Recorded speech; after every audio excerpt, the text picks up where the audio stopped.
Olá, bom dia amigos e amigas aqui do canal Dica de hoje. Hoje sábado, dia que a gente fala um pouco mais sobre macroeconomia, e eu já adianto que eu tô gravando esse vídeo com alguma antecedência. Eu tô gravando na segunda-feira porque ao longo da semana eu vou estar viajando. E aí eu aproveitei para pegar essa ideia aqui de uma pergunta que chegou lá no Instagram para fazer esse vídeo de macroeconomia do sábado, uma pergunta que veio da Suzane. Quais são os três principais pontos positivos que a gente pode esperar para 2023 e quais os três principais pontos negativos? Eu gostei muito dessa ideia, a gente vai falar sobre isso nesse vídeo de hoje. Então, curtam o vídeo, se inscrevam no canal. Enquanto vocês estiverem ouvindo a vinheta, comentem ali embaixo também alguma coisa que seja pertinente a esse assunto do vídeo e a gente já começa.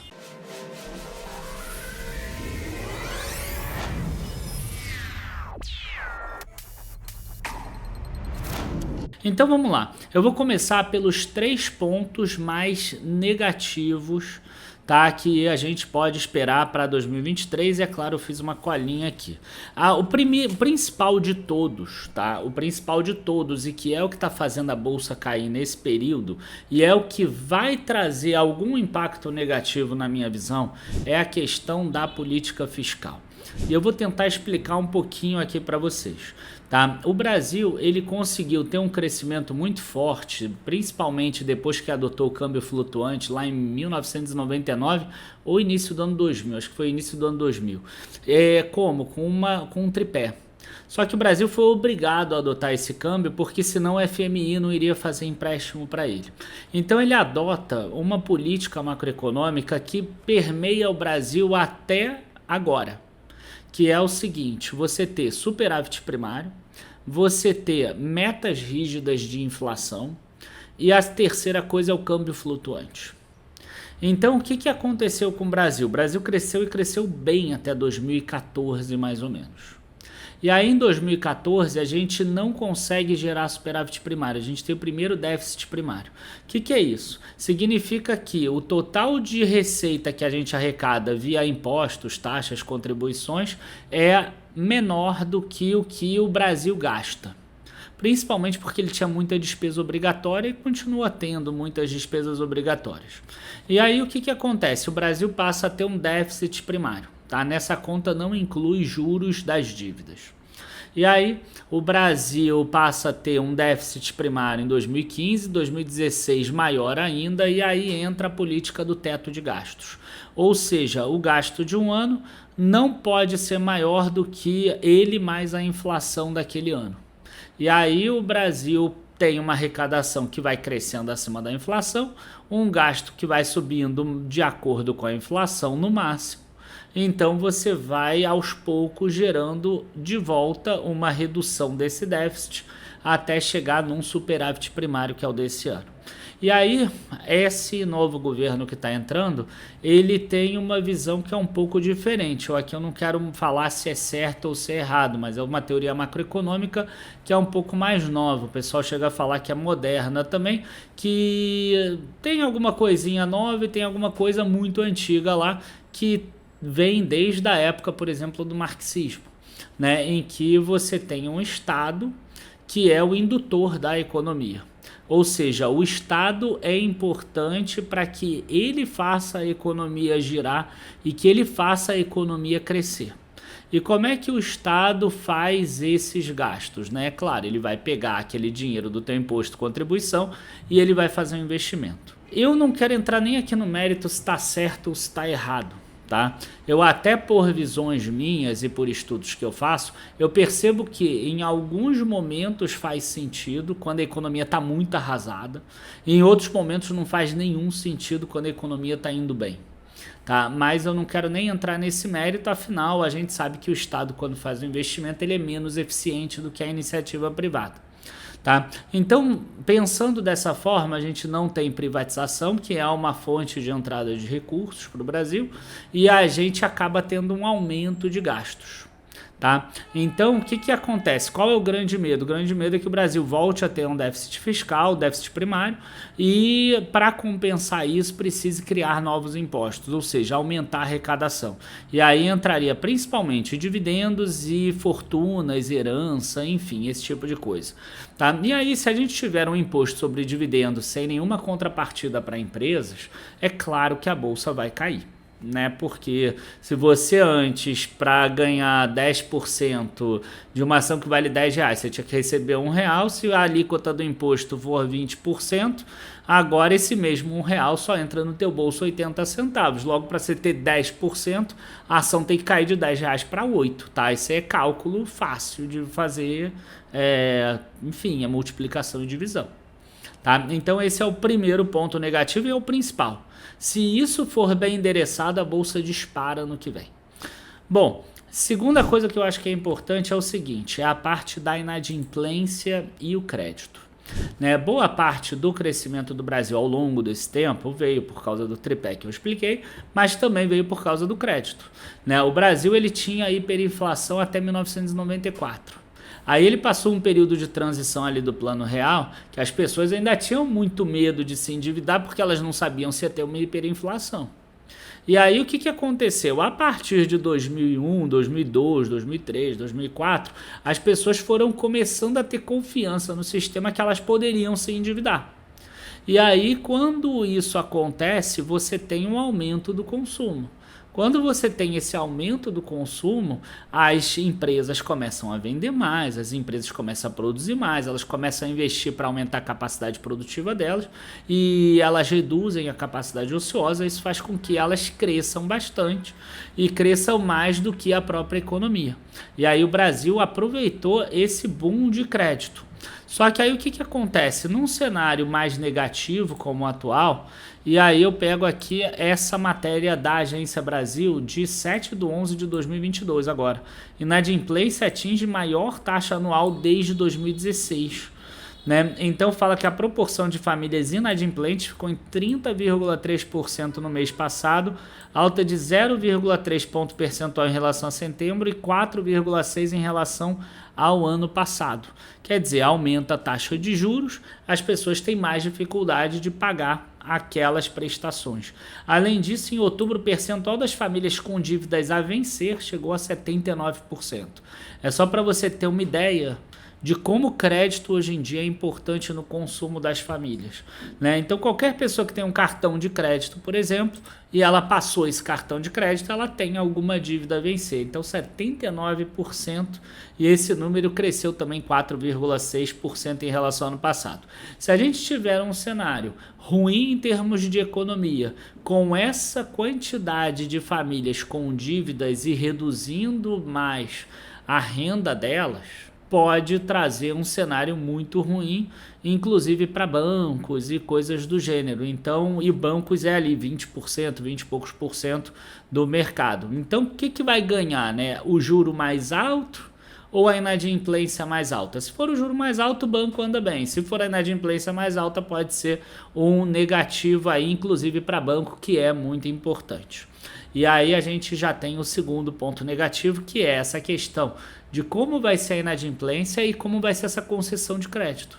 Né? O banco ele não quer perder dinheiro, então o que que ele vai fazer? Talvez ele vai reduzir a carteira deles de crédito. Talvez ele vai ser muito, talvez não, já está sendo muito mais rigoroso na concessão ao crédito. Provavelmente pessoas que têm risco de não pagar já vão ter mais dificuldade de captar crédito, o que vai gerar mais inadimplência, porque muitos acabam pagando uma dívida com a emissão de uma nova dívida, pagam uma dívida com a emissão de uma nova dívida e assim por diante. Então esse é um ponto. Eu não acredito que vai ter um cenário ruim para bancos, tá? Eles sabem trabalhar isso. O que eu acho que vai acontecer é que vai ter um cenário mais restritivo de crédito e o que pode até ser bom para bancos voltarem a pagar maiores dividendos, tá? Terceira coisa que eu acho que é importante aí não tem a ver com o Brasil, tem a ver com o mundo, que é a questão da recessão global. E aí eu trago para vocês aqui essa matéria da CNN do final de setembro agora de 2022, que diz que tem 98% de chance de uma recessão global. Esse é um estudo da Ned Davis Research, tá? E eles falam que esse indicador que eles usam internamente, ele está no maior nível desde as crises econômicas, tanto do Covid de 2020, quanto a crise econômica e financeira dos junk bonds de 2008 e 2009. Tá? Então esse é um ponto que também é importante. O que acontece? Se a recessão global acontecer, as empresas exportadoras do Brasil, elas acabam, né, não conseguindo vender tanto ou não conseguindo ter um lucro tão grande, porque pode ser que preços caiam. E aí o que acontece? Você acaba tendo menos lucro nessas empresas e, por consequência, também o que acontece? Essas empresas que estão lucrando muito, que estão trazendo dinheiro para o caixa delas e lucro, e que estão pagando imposto de renda e que estão aumentando a arrecadação federal do governo, elas diminuem essa arrecadação federal do governo. E aí cai naquele primeiro ponto lá que a gente mostrou, que é o da política fiscal, da questão do endividamento público. Tá? Então aqui eu peguei 3 pontos negativos, e se você parar para olhar, eu estou pegando 3 pontos que podem afetar os 3 principais pilares da economia brasileira. Esse da recessão global pode afetar as exportadoras, que é um dos principais pilares, né? A gente pode falar aí de Vale, Petrobras, JBS, Suzano, enfim, né? As siderúrgicas, Gerdau, CSN, Usiminas, enfim. Tá? Então são empresas que provavelmente aí correspondem aos 40% do índice Bovespa. Aquele da inadimplência do crédito pega os bancos, que deve ser uns 20 a 25% do Ibovespa. Então quer dizer, a gente já pega, se somar uma Itaúsa, que é uma holding ainda muito Itaú, talvez chegue até 30, perto de 30. Né? E a parte da política fiscal acaba pegando mais o cenário interno. É claro que pega o cenário externo também, mas acaba pegando mais a renda da população. Então seria os outros 30%. Então você vê que se tudo der errado, não tem muito para onde fugir, a não ser, sei lá, dolarizar teu investimento, aplicar em renda fixa. Por isso que eu sempre falo, você precisa ter uma carteira que não pode ser só 100% ações. E eu não falo isso de hoje, eu falo isso sempre, tá? Até quando a taxa de juros estava 2% e estava todo mundo no oba-oba, eu falava isso. A gente é uma casa que a gente preza pela alocação estrutural. A gente não preza por ficar tentando acertar uma ação ou outra. Agora a gente pode passar para os 3 pontos positivos. Aí esses 3 pontos positivos podem contrabalançar esses outros, ou eles podem inclusive ser mais fortes do que esses e a bolsa disparar, e que inclusive é a minha visão base, tá? O meu cenário base é de bolsa bem positiva no ano que vem. Primeiro ponto, a gente vai ter, por causa dessa recessão global, ou dessa redução pelo menos de nível econômico global, a gente deve ter uma menor pressão das commodities, tá? E isso gera uma redução da inflação. Então o que a gente tem aqui, por exemplo? Olha o preço do petróleo aqui nesse gráfico. Bom, vamos lá, vamos focar aqui nesse gráfico daqui. Tá? Eu sei que não fica tão grande assim, mas é importante que foquem aqui nesse gráfico.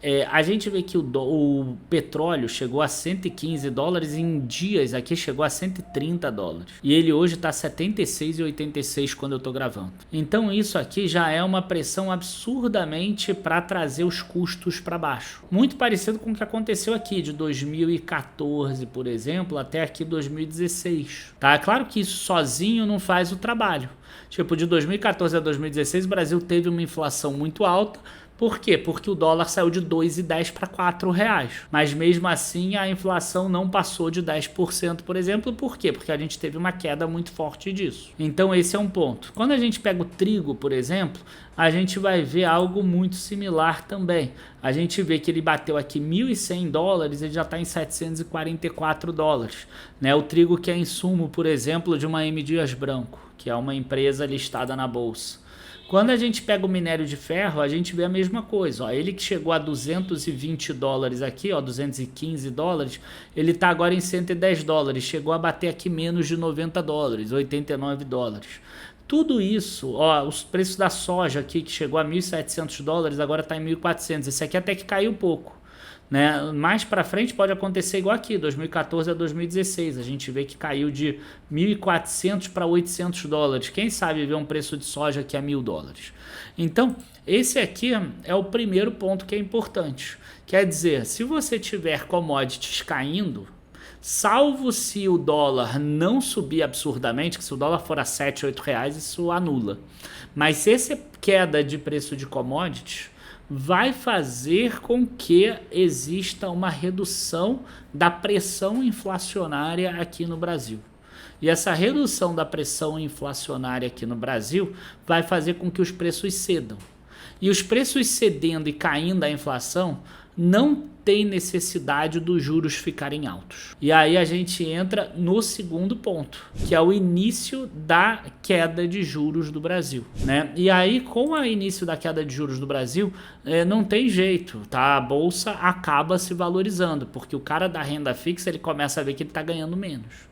Tá? E o próprio Boletim Focus mostra que a expectativa é que ano que vem a taxa de juros acabe em 11,75. Então pode ser que comece a queda de juros no início do ano, que é muito difícil de acontecer, pode ser no meio do ano, pode ser no final do ano.